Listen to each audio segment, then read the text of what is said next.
Jocasta, or more commonly known as Joyce Culpeper of Oxon Hoath, was the mother of Catherine Howard, the fifth wife and queen consort of King Henry VIII. Joyce was born around 1480. She was the daughter of Sir Richard Culpeper, who in total had 5 children, but on his second marriage to Isabel Worsley he had 2 daughters, one being Joyce and her sister Margaret. Joyce Culpeper also had a brother, Thomas Culpeper. This was not the same Thomas Culpeper allegedly involved with her daughter Catherine Howard, as this Thomas was only 5 years old when he died on the 7th of October 1492. Joyce and Margaret all lived at Oxon Hoath with their brother Thomas Culpeper in 1492, but for some unknown reason reports started to circulate that Joyce in fact had another sister, Elizabeth. However, only Joyce and Margaret were named as co-heirs after Thomas died. After his death, Thomas was placed under an inquisition post-mortem, which was an English medieval record of the death, estate and heir of one of the king's tenants-in-chief, created for royal fiscal purposes. The process of making such inquisition was so to transfer the real property of a person who had died without heirs to the crown or state. It also served to ensure that the property was not left in limbo without recognised ownership. The practice was finally abolished by the 10 Years Abolition Act of 1660, which ended the feudal system. After the death of Joyce's father, Sir Richard Culpeper, Joyce's mother Isabel married Sir John Lee sometime before 1492. Joyce Culpeper married Ralph Lee, who was the younger brother of her stepfather, Sir John, and Ralph was a treasurer of the Inner Temple in 1505, at which time he shared a chamber with his elder brother. Joyce and Ralph as a couple produced 5 children, 2 sons and 3 daughters. On the 6th of November 1509, Ralph Lee died and Joyce Culpeper went on to marry Lord Edwin Howard. Edwin Howard was the 3rd son of Thomas Howard, the 2nd Duke of Norfolk, and his first wife, Elizabeth Tilney.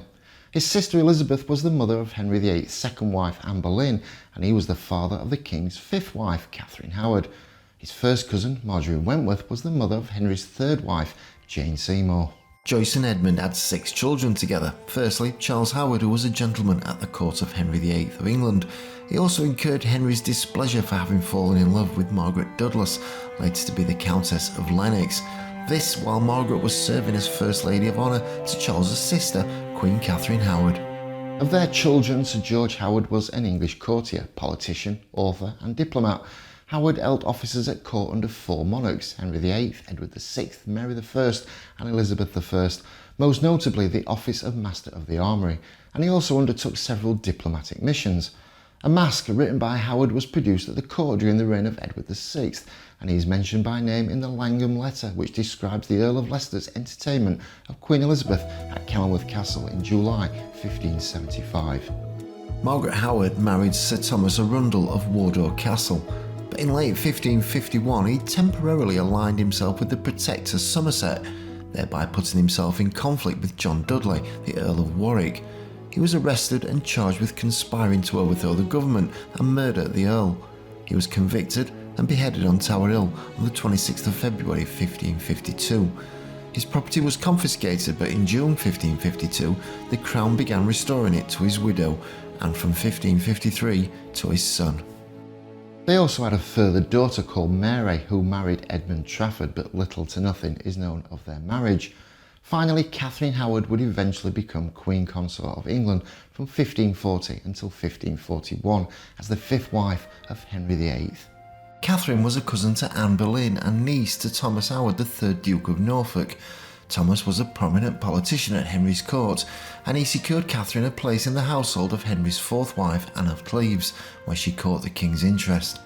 Catherine married Henry on the 28th of July 1540 at Oatlands Palace in Surrey, almost immediately after the annulment of his marriage to Anne, and at the time of their wedding, Henry was 49 and Catherine was 17. Joyce Culpeper never saw the marriage or trials her daughter Catherine would go through, as she died in 1528. She was 48 years old. As for Catherine, she was stripped of her title as Queen in November 1541 and was beheaded 3 months later on the grounds of treason for committing adultery with her distant cousin, Thomas Culpeper, although it is suspected that the affair was not consensual. Our final mother-in-law of Henry VIII would be Maud Green, the mother to Catherine Parr and Henry's 6th wife. Maud was born on the 6th of April 1492. She was a close friend to Catherine of Aragon. She was also co-heiress to her father, Sir Thomas Green of Green's Norton, a small village in Northamptonshire, along with her sister, Anne. After her mother died when she was an infant, Maud became a lady-in-waiting to Catherine of Aragon, the first wife of King Henry VIII, sometime after 11th of June 1509. She was in constant attendance upon the Queen and was allocated her own rooms at court on a permanent basis. It is thought that Maud may have named her daughter Catherine after Catherine of Aragon, who was also made godmother to the child. Maud was a very intelligent and well-educated woman. She was fluent in French. Queen Catherine held her in such high regard that Maud was entrusted with the organisation and control of the Royal Court School, which was established for the education of the King's family and the daughters of the Queen's closest friends. Maud had already taught her children to read and write when they were small children, but it was at this Royal Court School that Catherine and her sister Anne would have been taught French, Latin, philosophy, theology and the classics. Maud, at the age of 16 in 1508, had married Sir Thomas Parr, the eldest son of Sir William Parr and Elizabeth Fitzhugh. He was an English knight, a courtier and lord of the manor of Kendal in Westmoreland, which is now Cumbria, during the Tudor period.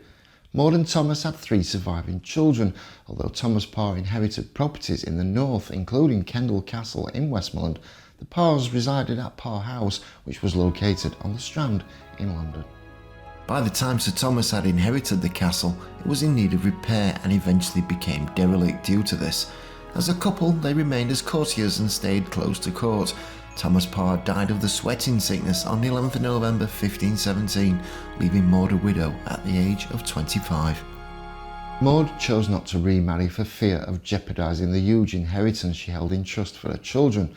She carefully supervised the education of her children and studiously arranged their marriages. Before the birth of Catherine, Maud gave birth to a son shortly after her marriage to Sir Thomas. But the happiness was short-lived as the baby quickly died and his name was never known.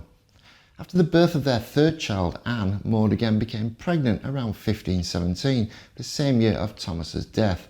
However, there is no subsequent mention of the child, so it was probably lost through a miscarriage, stillbirth or death in early infancy.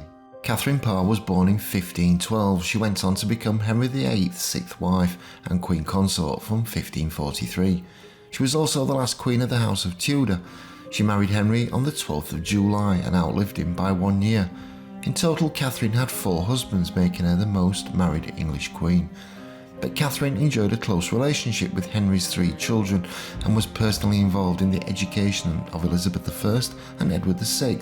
She was influential in Henry's passing of the Third Succession Act in 1543 that restored both his daughters Mary and Elizabeth to the line of the succession to the throne. William was the second of Maud's children, born on the 14th of August 1513. William took part in suppressing the rising in the north of England in 1537 and after serving as Member of Parliament for Northamptonshire was made Baron Parr in 1539. December 1543, just after his sister had married the king, he was created the Earl of Essex. Her other daughter was Anne. She was born on June the 15th, 1515. She was the youngest surviving child of 5. Sometime in 1528, Maud had secured her 13-year-old daughter Anne a post at court as maid of honour to Queen Catherine of Aragon. Anne was then made a ward of King Henry. When Anne Boleyn was crowned in 1533, Anne Parr continued in the same capacity as maid of honour. When King Henry took as his 4th wife Anne of Cleves, Anne returned to her role as maid of honour, which she remained in when Queen Anne was supplanted by Catherine Howard. Following Queen Catherine's arrest for adultery, Anne Parr was entrusted with the Queen's jewels.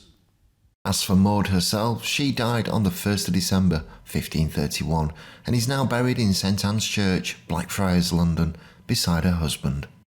And so end this tale. 6 wives, 6 mothers-in-law, all from completely different backgrounds, but brought together under one man's aim to produce an heir for his beloved family name. Henry has steamrolled his way through his reign, literally taking no prisoners en route. His power and might and controlling ways left a scar upon the nation. His enemies were quickly dealt with and his friends were always cautious. The story of Henry and his 6 wives has been told numerous times, but the people behind the scenes had as much to do with the Tudor reign as Henry himself. So in many ways we should celebrate these women, their integrity, openness and passion to do whatever they could to help their children. But times were changing, and after Henry it would be a woman that would lead England into a new era.